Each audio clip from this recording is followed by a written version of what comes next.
People ask, has New South Wales Labor learned? Has New South Wales Labor changed? I say 4 words. Look at Jodie McKay.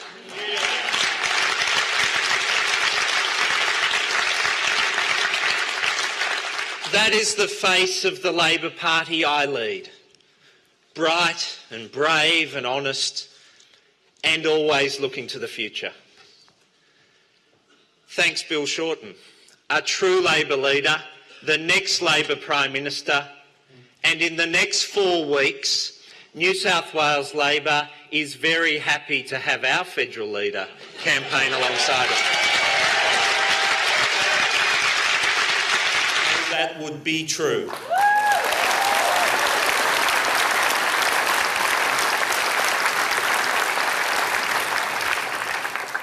Friends, have no doubt what is at stake on election day.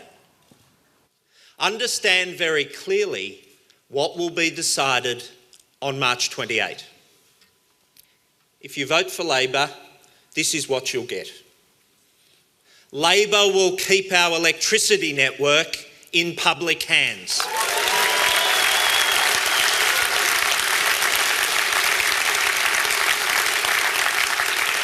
We'll use the profits the electricity network makes to fund improved services, and above all, to invest in our hospitals and schools.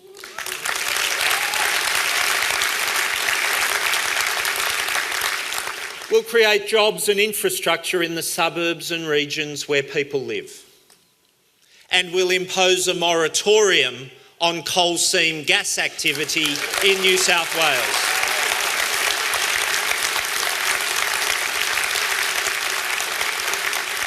At this election, you can choose a new approach for New South Wales.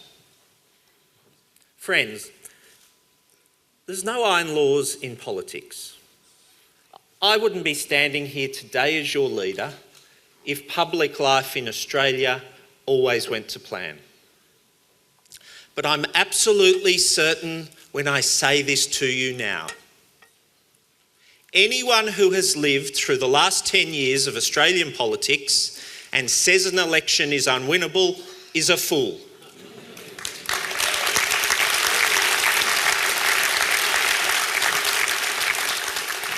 Now, you may have heard I'm a bit of a cricket fan.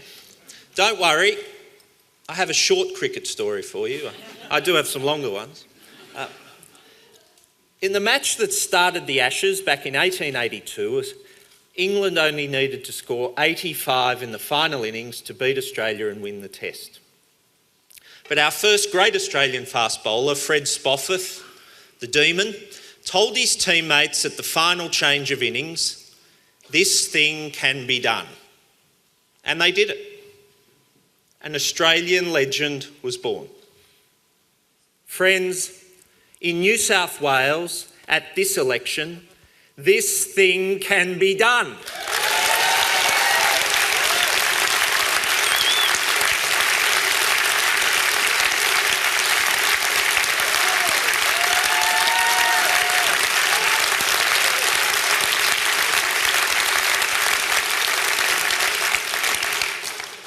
We have a mountain to climb.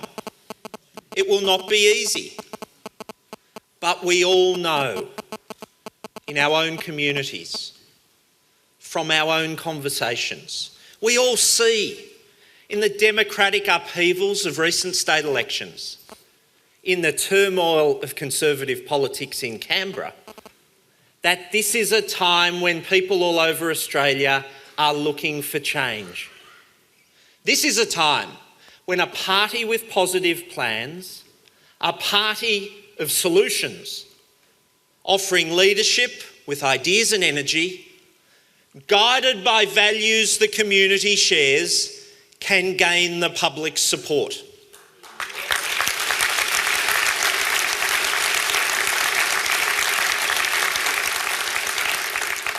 No, it will not be easy, and nor should it. The people rightly set us a high bar to clear.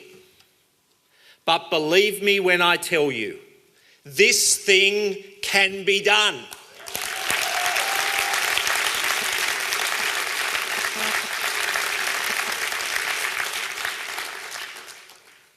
we suffered a devastating defeat in 2011.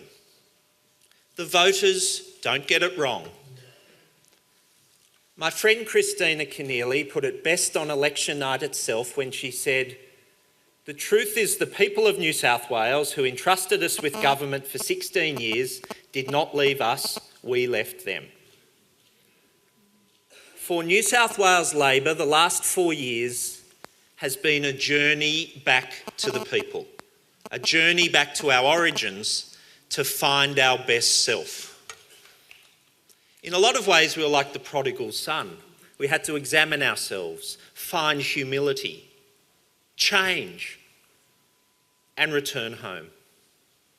We had to change, and we have, with a refreshed policy approach centred on the needs of the people of the whole state, with the highest integrity standards for MPs of any party anywhere in Australia.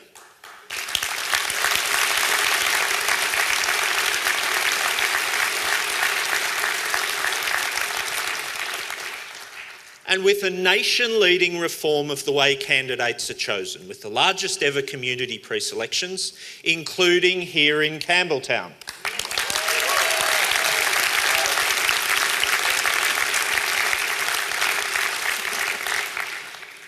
But friends, I believe that what we saw at the last state election was not just a message to New South Wales Labor. It was a message to everyone involved in politics in this state. In 2011, the people of New South Wales voted for change.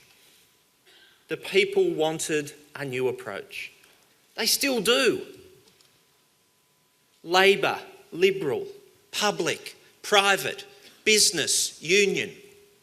All of our leaders are being asked by the public to stop, to listen, to think, and then to change. That, friends, is at the heart of this election. At the heart of this election is this question: can New South Wales politics change? This is what I mean when I talk about a new approach for New South Wales. Friends, ours was the best governed state in Australia for the 60 years that followed the Second World War. And it saddens me, it angers me, that on all sides of politics we haven't done better for the people of this state over the last 8 years. The people of New South Wales deserve a new approach, and that is what I will offer them on election day in 4 weeks' time.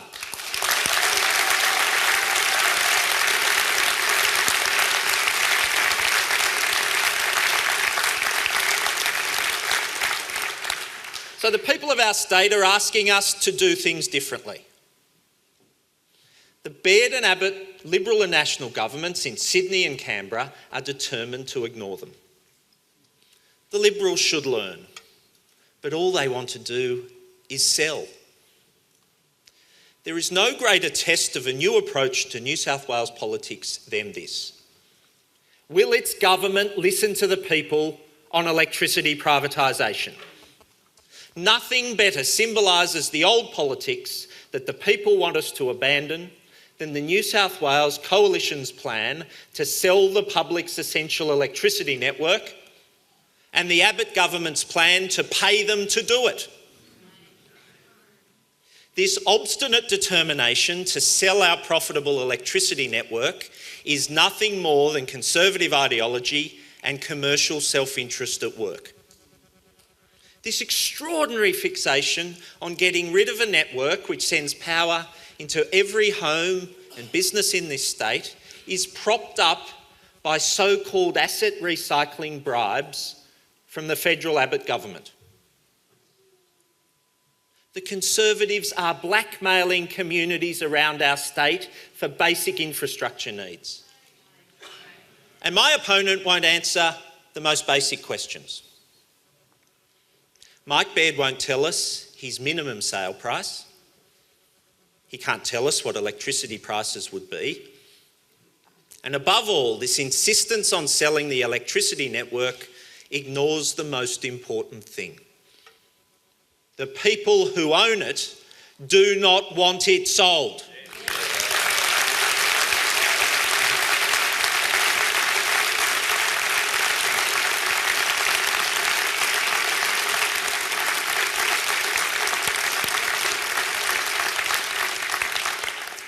The people who own it do not want it sold. Above all else, that is why it is wrong. That is why Mike Baird's privatisation policy symbolises everything wrong with New South Wales politics in recent years. Imagine if the years of effort wasted on debating a non-reform, like electricity privatisation, had gone into debating something with serious public benefit. Imagine if the Liberals, the deal makers, the financial press, the Conservative commentators put as much effort into building public school, public hospital and public transport networks as they have into destroying public electricity networks. Well, they don't. That's not what Liberals do. So Mike Baird says this election will be a referendum on electricity privatisation in New South Wales. I say, bring it on.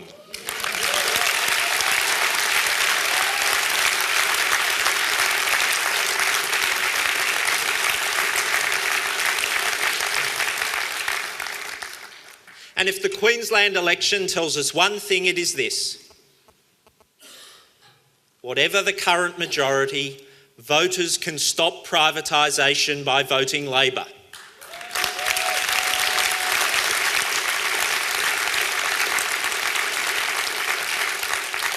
We can end the stale debate about electricity privatisation forever by rejecting the New South Wales Liberals and Nationals at this state election.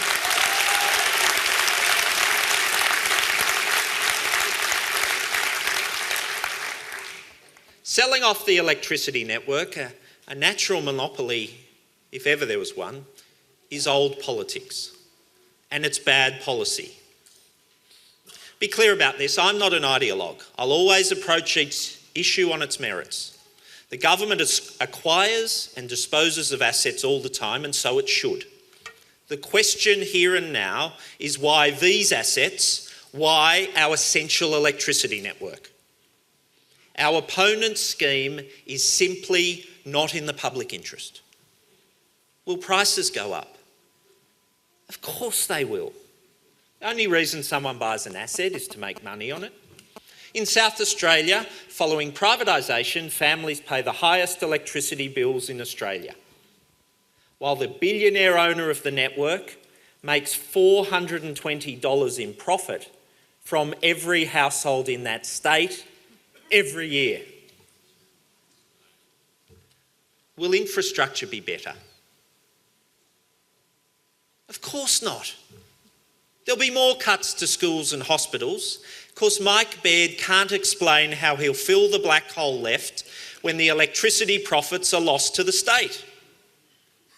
Our electricity network has returned over $1.7 billion to the state annually to fund teachers, nurses and police. This is a monopoly asset that should be kept in public hands. And you can only sell it once. When it's gone for good. It just doesn't make financial sense. The Liberals and Nationals' plan to sell our electricity network is the wrong policy for our state. And we will oppose it every single day.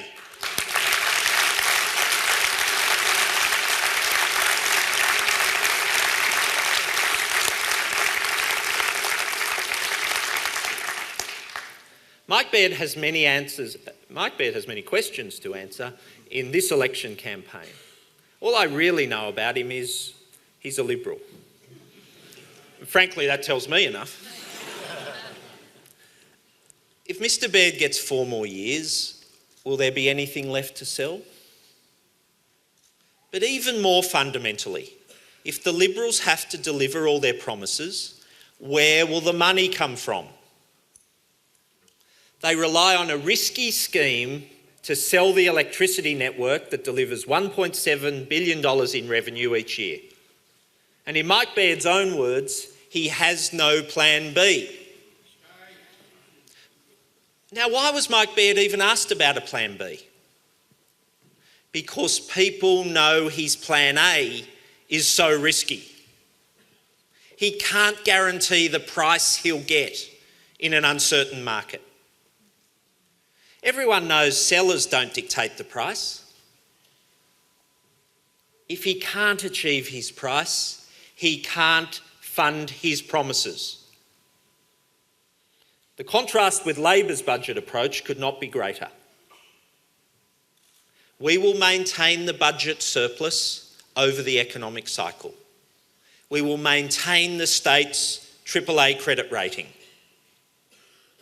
Our commitments are more modest, but they're the right priorities. We will promise less than the Liberals and Nationals in this campaign, but what we promise, we can pay for.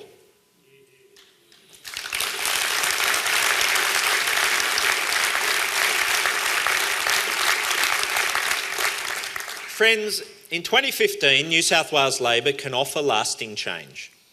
The Labor Party I lead has a new approach for New South Wales. Labor, led by me, has a new plan for New South Wales. Consider the remarkable facts about the growth in demand for schooling. Close to 1.2 million children are in New South Wales schools today. In 16 years' time, we'll need over 6,000 extra classrooms for as many as 270,000 more students. 87% of that growth will be in metropolitan Sydney itself. Huge growth across the board, not limited to any one sector. So, this is what we need to do. This is how I'll lead. First, we will plan new schools properly. I will create a powerful Greater Sydney Commission sitting at the centre of government, reporting daily to the Premier and annually to the Parliament. My Greater Sydney Commission will create a schools growth task force with a specific brief to build the schools of the future in the suburbs they are needed most.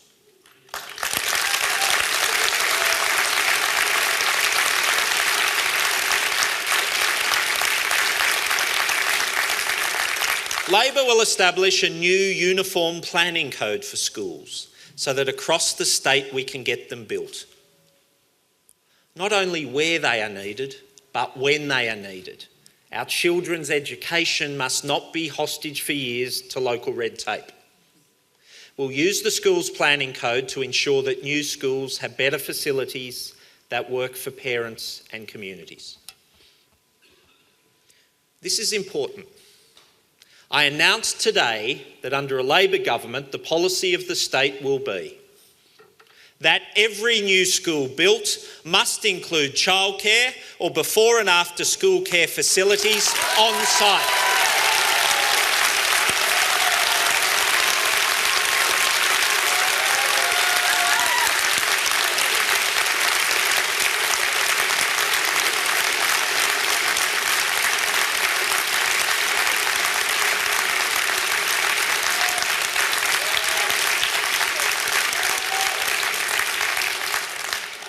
I will not have our schools designed as if they are 19th century buildings locked up from 3 p.m. to 9 a.m. the next day.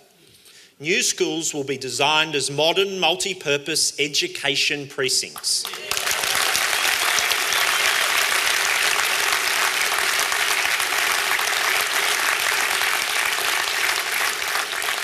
This makes the best use of scarce land.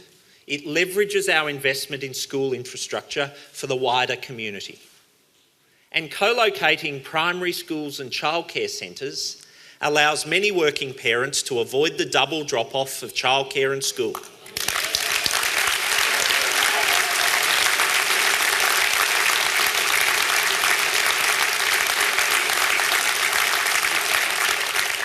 So Labor will ensure new schools are designed to include more of the facilities that working families need.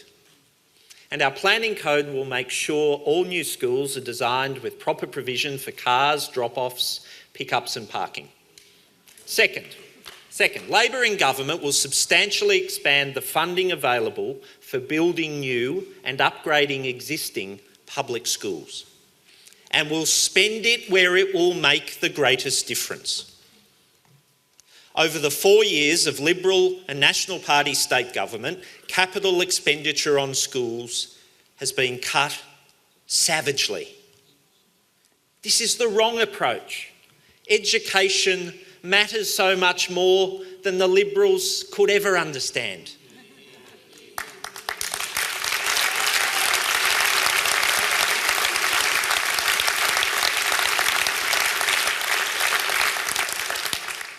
Education is essential to growth in our economy, essential to the mobility in our society, and above all, essential to the flourishing of our young people.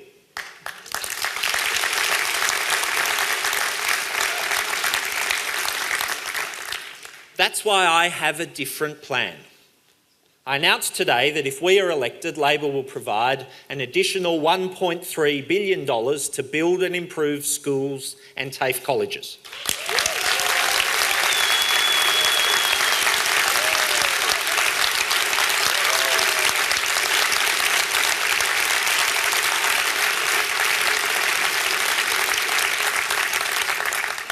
A cross-sectoral schools growth task force will bring the key players together to plan for growth, identifying the priority areas. Our powerful Greater Sydney Commission will give this task force the authority it needs to do the job. The work will be based on the needs-based framework established by the Whitlam reforms of 40 years ago and modernised through the Gonski funding principles today.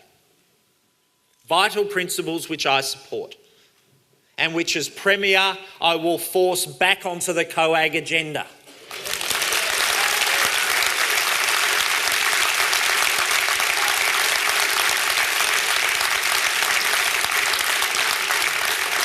We will restore common sense, fairness and needs-based funding to supporting the growth of all New South Wales schools.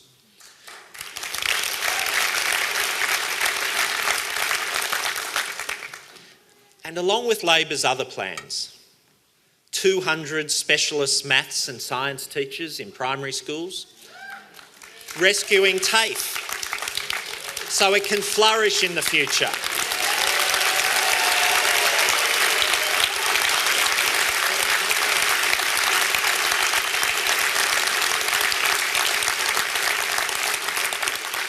And new plans to help apprentices and other skilled workers. It's a new approach to education in our state.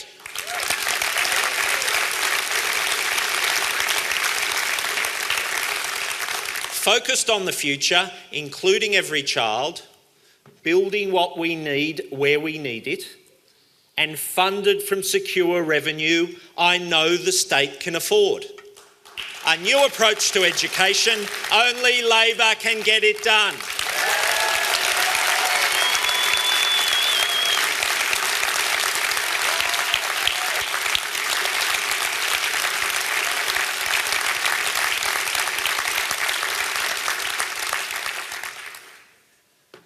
Friends, if our education system is the great driver of universal opportunity, our health system is surely the great guarantee of universal care. Yet the Liberal record of cuts and neglect, the Liberal choices that hurt, extend even to the healthcare we all rely on. $3 billion cut by Mike Baird and $15 billion cut by his good friend Tony Abbott. Labor's already outlined a very different approach. Today, I announce an additional $1.7 billion for health infrastructure in the coming years.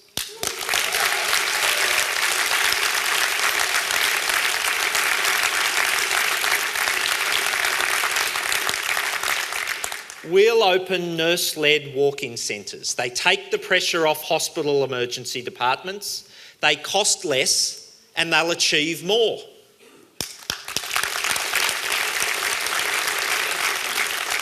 We'll allow flu vaccinations to be delivered by pharmacists, innovative and practical and convenient, so that even middle-aged blokes like me will get them done. We'll build a new public hospital in Maitland for the Lower Hunter and keep it in public hands.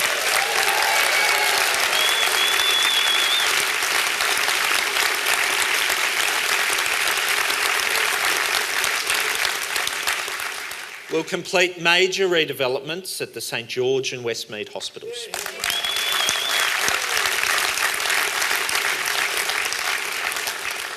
And all these fit with new announcements I make today. We will end co-payments for chemotherapy.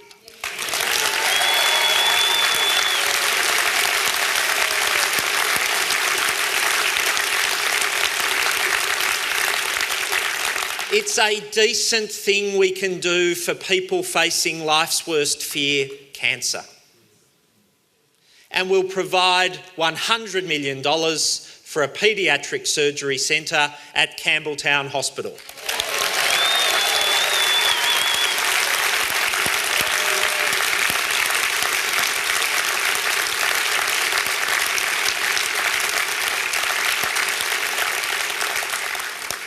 Paediatric Surgery Centre at Campbelltown Hospital, the home of the great baby boom right here in Sydney's southwest. Friends, these are the practical, necessary investments we'll make in the future of healthcare in our state. I've said from my first day as Labor leader, I want New South Wales to be our nation's social conscience and its economic powerhouse. That means jobs must grow and infrastructure must improve. Creating secure, well-paid, rewarding work is the real purpose of economic policy. I want to grow smart jobs and opportunities throughout the greater west of Sydney, on the Central Coast, in the Hunter and Illawarra and all our regions. I'm particularly concerned about Sydney southwest. The jobs deficit here in the southwest of Sydney is greater than in any other part of the city. And the population here is forecast to grow by almost 500,000 people by 2031. There's a great deal which all governments must do, and we must do it together. State Labor has real plans. Our powerful Greater Sydney Commission will ensure the whole of state government and all local councils work together to get the city right.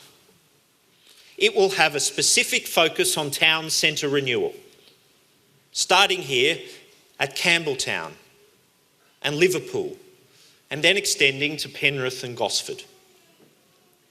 Our infrastructure plan will provide more than $10 billion in new money on top of the existing infrastructure budget of around $150 billion over the next 10 years to build the roads and rail, hospitals and schools and essential services that our state's economy needs. And we'll lock in 30% of Labor's infrastructure fund for the state outside Sydney. We won't let the regions fall behind.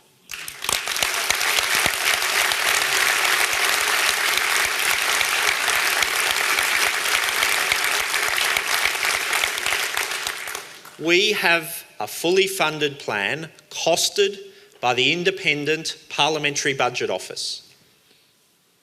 I'm not making the extravagant promises that my opponent is making. None of our plan is funded by selling off our electricity network. Unlike the Liberals and Nationals, I don't need a plan B.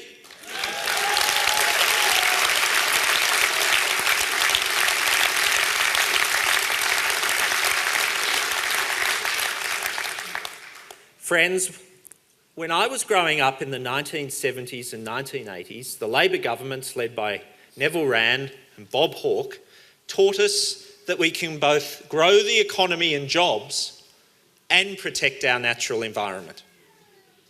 There can be no new approach for New South Wales without a bold agenda for environmental protection. This is one of the passions of my public life. Labor will create the Great Koala National Park to save the koalas of northern New South Wales from extinction.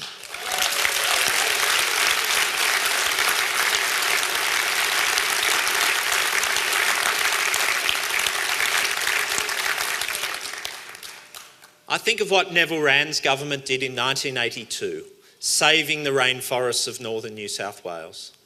And that's why I'm so glad Jill Wran is here today.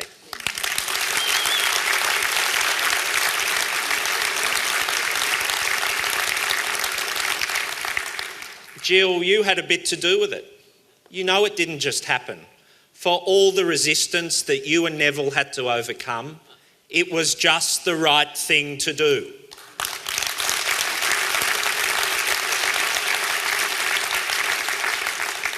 And today, friends, today if we do not act to protect their remaining habitat, koalas will become extinct in the north of our state.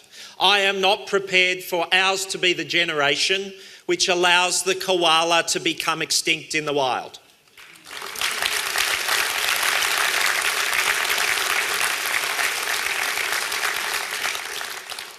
Labor will also create a Sydney Marine Park to protect the jewel in Sydney's crown, the world-famous Sydney Harbour.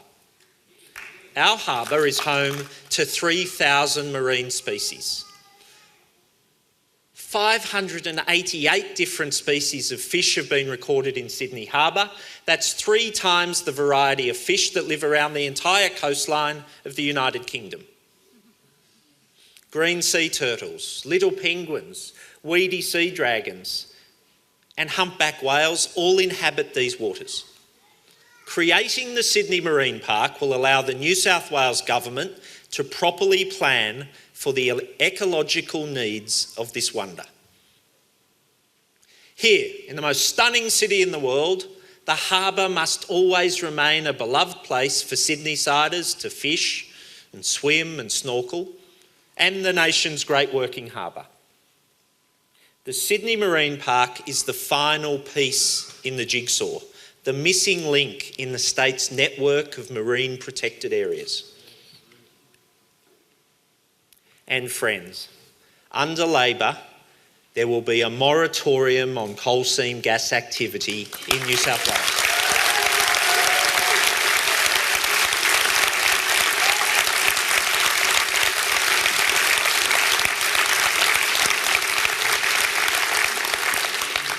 Because New South Wales Labor listened and changed. The Nationals and the Liberals should do the same. We must pause and take the time to get the science right. And there's some places that should be permanently off limits to coal seam gas activity. So under my Labor government, there'll be a permanent ban on coal seam gas activity on the north coast of New South Wales.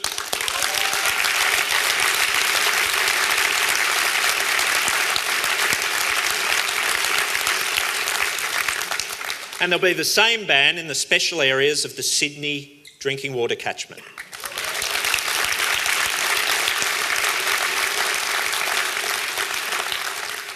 It is just wrong for local communities to be trampled in a scramble for gas that will only ever be exported overseas. It has to change now. Only Labor will do it.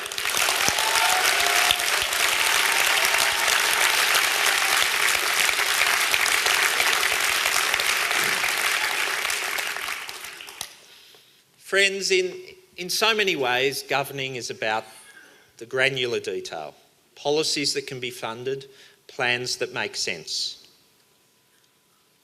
But we are ultimately democrats, not simply mere technicians. Governing is about detail, but politics must be about values as well.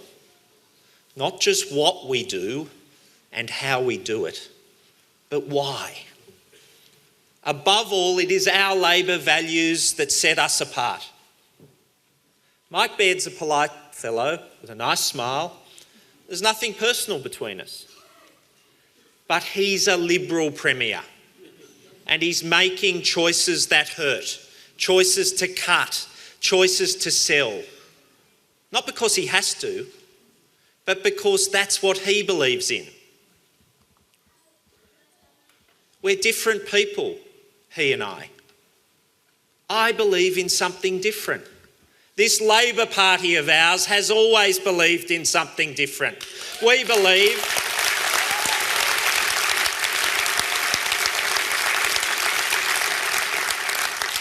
believe in a fair go for all.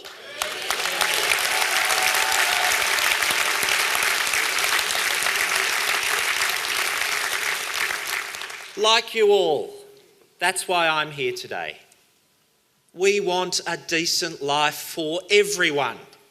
Like everyone here, that's why I'm committed to these plans. We want a helping hand for those who need it most in life. And like so many Labor people around this great state, that's why I'll fight every day until this election is done. What New South Wales needs today is a new approach. What New South Wales needs today is a good Labor government, courageously upholding the principles which give us life. Social democratic values, Labor values, Australian values, an active government, a government on the people's side.